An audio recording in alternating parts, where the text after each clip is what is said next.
The Hearthside Chronicles, Book 3, The House That Borrowed the Rain, Chapter 1. When the rain found the door. Edwin Vale had not intended to leave the road, and he had certainly not intended to lose sight of the village where he'd been promised a bus at 4:30. But intentions were fragile things. They looked solid enough over breakfast and tended to collapse entirely by tea time. The bus had not come. A man outside the shop had suggested a shorter route over the hill, something about keeping a wall on his left. The trouble was that there were walls everywhere, crossing fields and climbing banks and vanishing into bracken, and Edwin had followed 3 of them before he understood that one had led him in a circle, and another had brought him face to face with an unusually hostile ram. He had retreated from the ram. Then the rain had begun in earnest, the sideways, grievance-carrying kind that moorland specialises in, and Edwin, 58 years old, and not usually given to acts of recklessness, found his good coat soaked through and one boot beginning to squelch. He stopped by a leaning stone post. There was no village ahead of him, no road, no smoke from any chimney. Only rain sweeping across the moor in silver sheets, and behind him a track that had already dissolved into mist. "Well," he said aloud, "this is going extremely well." The wind took the words and threw them into the heather. He walked on because there was nothing else to do.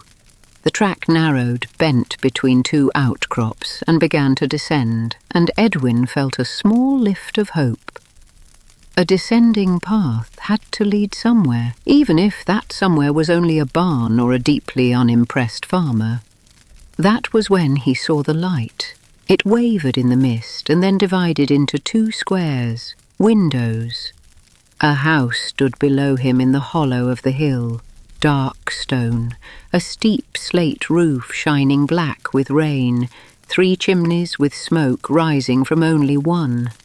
No road led to it that he could see, only a row of flat stones crossing the grass toward a front door glowing warm at 2 lit windows. He hurried down, losing the light twice behind folds in the land, and came at last to a low wall and a gate standing open.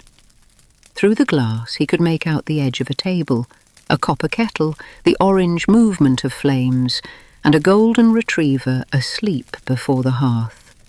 The sight of the dog decided him. A house with a sleeping dog in front of the fire could not be entirely unwelcoming. Edwin crossed the garden, water running from his hair and his sleeves, and reached the door. Then he stopped. The doorstep was dry. Not sheltered, not merely drier than the path. Dry, pale and dusty, while rain streamed off the eaves on either side and the flagstones behind him shone like glass. The door opened before he could make sense of it. The woman on the other side was perhaps 70, with white hair pinned loosely up and a long green cardigan over a brown dress. She looked at Edwin and then past him at the rain. "You took your time," she said. "I beg your pardon?" "We began to think you'd gone around the north side." "I do not know where the north side is." "Most people do not, until they have been around it." She stepped back from the door. "You had better come in." "I am very grateful, but I should explain that I am lost." "Yes," she said. "That is generally why people arrive." Behind her the retriever lifted his head, gave 2 thumps of his tail against the rug and went on watching. "Take that coat off," the woman said, "before you become part of the floor." He went in. The door closed behind him and the roar of the weather softened at once, pushed back into the windows and the chimney, made into something happening elsewhere. Warmth met him in the hall, real warmth, the kind that comes from a large fire and not a radiator. carrying the smell of wood smoke and beeswax and something cooking with onions. He handed over his coat, which landed in the woman's arms with enough weight to draw a small grunt. "You have brought half the moor with you." "I am sorry." "Do not be. It will want returning tomorrow." She hung it above a row of hooks already crowded with a navy waterproof, a long black overcoat and a postman's red jacket. "I am Martha Ellwood," she said. "The dog is Bracken." Edwin Vale. Bracken had come to inspect his wet trousers with the gravity of an inspector confirming a known fault. "I don't suppose there's a telephone I might use." "There is. It has not worked since Tuesday. Nor has the electricity. We manage with candles and the range." She glanced at his feet. "Your left boot is full of water. There are slippers under the bench. You'll stay here tonight. The track will flood before dark." Edwin thought of protesting that he did not wish to impose, but Martha said it with such finality that objection seemed less polite than simply agreeing. He found the slippers slightly too large and followed her into the sitting room. It was larger than it had looked from outside. Dark beams crossed the ceiling. One wall was books floor to ceiling in the comfortable disorder of books that got handled often, and the fireplace took up nearly the whole of the far wall, logs glowing under a wide stone arch with a kettle hung above them. 2 men were already there. A broad, red-cheeked, nearly bald man sat at the table in shirt-sleeves and braces, with an enamel mug between his hands, a damp postman's cap on the bench beside him. Nearer the fire sat a tall, thin man with dark hair going grey at the temples, one hand turned slowly in front of the flames to warm both sides, a long wooden case resting against his chair. "There he is," said the postman. "You were expecting me?" "No," said Martha, "but I said someone was coming." "That is expecting someone." "It is not the same thing." The thin man smiled. "You will find arguments are conducted very precisely in this house." "Alfie Ward," Martha said. "Postman and unnecessary commentator. Isaac Bell, violin maker and tolerable guest." "Tolerable?" said Isaac. "You have not been here long enough to earn better." Alfie shook Edwin's hand and asked if it was bad out there. "Quite." "That means dreadful. He has got the look of a man who apologises to chairs after walking into them." Edwin could not, in honesty, deny that this had happened to him more than once. Martha filled a brown teapot and poured him a mug painted with blue cornflowers, and asked about milk and sugar and biscuits in the same brisk sequence she seemed to bring to everything. Edwin took 2 biscuits and, for a moment, closed his eyes over the first mouthful of tea. Around him, the house settled and murmured, wind pressing at the glass, a log cracking. Somewhere deeper in the building, a clock marking the 1/4 hour with one low chime. "What brought you over the moor, Edwin?"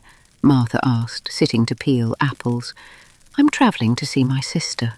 She lives in High Fell." "Clara Moss," said Alfie, before he'd given the name. "The schoolmistress. Little house by the chapel, Blue Gate." "That's the one. She'll be wondering where you are." "She'll assume I missed the train. I often do. Not often enough to be a habit exactly, just often enough to be expected."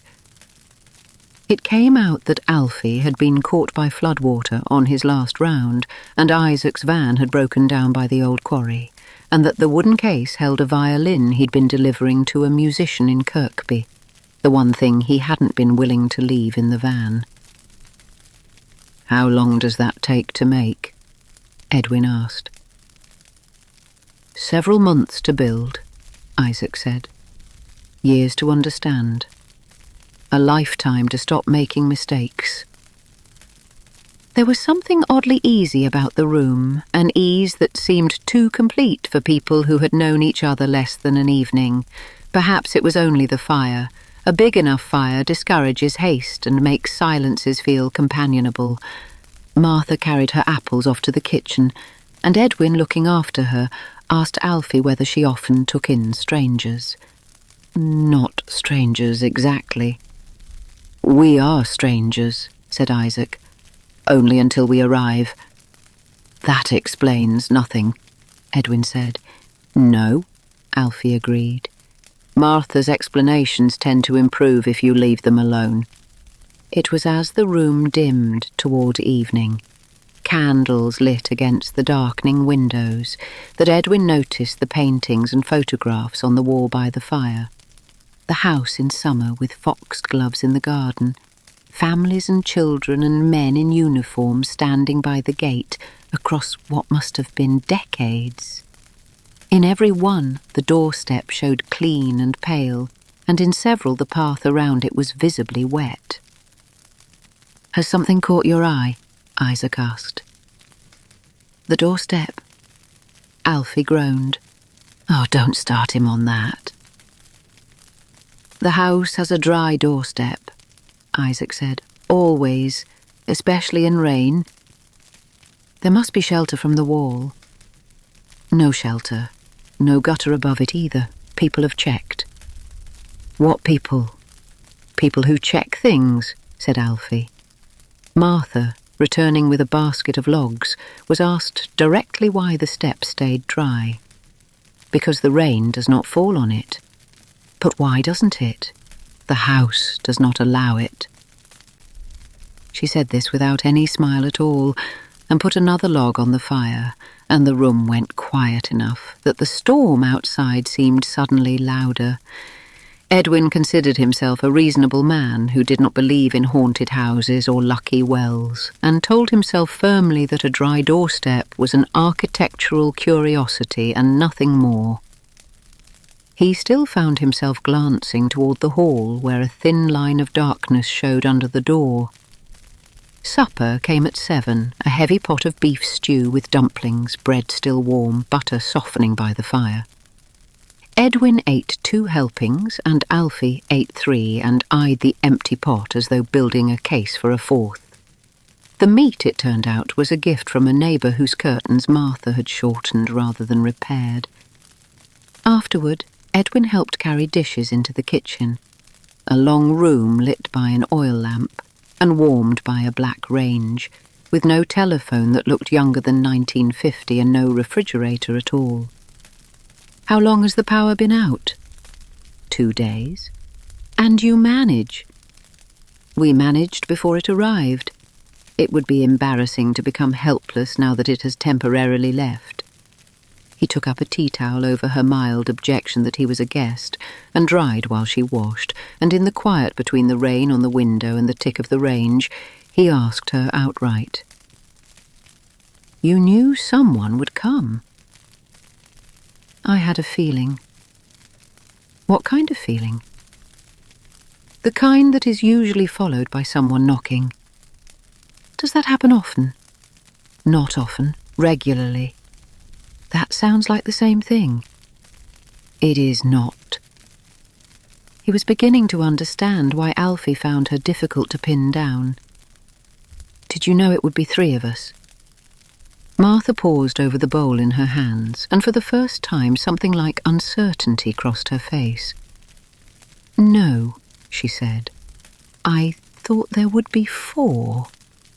The knock came almost before she'd finished saying it, 3 slow blows against the front door. Bracken was already there when they reached the hall, standing quiet and watchful, but not growling. Martha lifted the latch, and wind drove a spray of rain in past her as she opened it. A young woman stood outside in a dark, dripping coat, one hand on a small suitcase, the other holding the collar of a shivering black and white terrier. Please, she said. I saw the light. Yes, said Martha. That is what it's there for. She came in bringing the cold with her, pale and exhausted, damp auburn hair stuck to her cheeks. Her car had gone into a ditch. She had been walking for the better part of an hour. Where am I? Ellwood House. I've never heard of it. No, Martha said. Most people haven't. They settled her by the fire under a blanket, her terrier sniffing cautiously at Bracken's enormous paw, and nobody in the room seemed the least surprised by her arrival, as though the evening had simply been waiting to complete itself. "What's your name?" Martha asked. "Rose Hartley." "Well, Rose Hartley, you'll stay the night?" "Thank you. I don't know what I would have done." "You would have kept walking," Martha said, "and the rain would have brought you here eventually." The hall clock began to strike 8. Edwin counted without quite meaning to, and when it reached 8 it struck once more, a 9th note hanging in the warm air. Alfie frowned. "That clock's fast." "No," Martha said quietly. "It has begun." "What has?" asked Rose. "Nothing that needs explaining tonight." Martha filled her mug instead of answering further. Edwin looked toward the hall, where the thin line of candlelight still showed under a door that the rain, for reasons no one in the house seemed willing to name, had never once been allowed to touch.